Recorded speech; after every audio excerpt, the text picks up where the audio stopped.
আলহামদুলিল্লাহ, এত কষ্টের মাঝেও তখন একটু ভালো লাগে যখন দেখি কোথায় আছে ফিলিস্তিন, আর সেই ফিলিস্তিনের ভালোবাসার টানে আমাদের দেশের ছোট বড় নারী পুরুষ উভয় মিলে যখন ময়দানে নেমে পড়ে। সেলিউট জানাই হে বাংলার তৌহিদি জনতা আপনাদেরকে।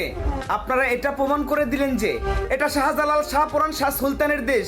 আমরা যে যেই দল করি না কেন, আমাদের সবার উপরে ইসলাম, ইসলামের উপরে আর কিছু নাই। আপনারা এটাও প্রমাণ করে দিলেন বাংলার মানুষ অলওয়েজ ইসলামের জন্য জীবন দিতে প্রস্তুত আছে। ফিলিস্তিন যদি বাংলাদেশের পাশের দেশ হতো তাহলে বাংলার জনতা জীবন দিয়ে হলেও ফিলিস্তিনকে রক্ষা করত। ধন্যবাদ জানাচ্ছি হে বাংলার প্রিয় মুসলিম গোষ্ঠী তোমাদেরকে। তোমরা এভাবেই বাংলাদেশে ইসলামকে টিকিয়ে রাখো, কারণ খুব শীঘ্রই আমাদেরও ভয়ঙ্কর পরীক্ষা আছে। এটা আমার মুখের কথা নয়, 1450 বছর আগে রাসূল সাল্লাল্লাহু আলাইহি সাল্লাম নিজের মুখে বলে গেছে।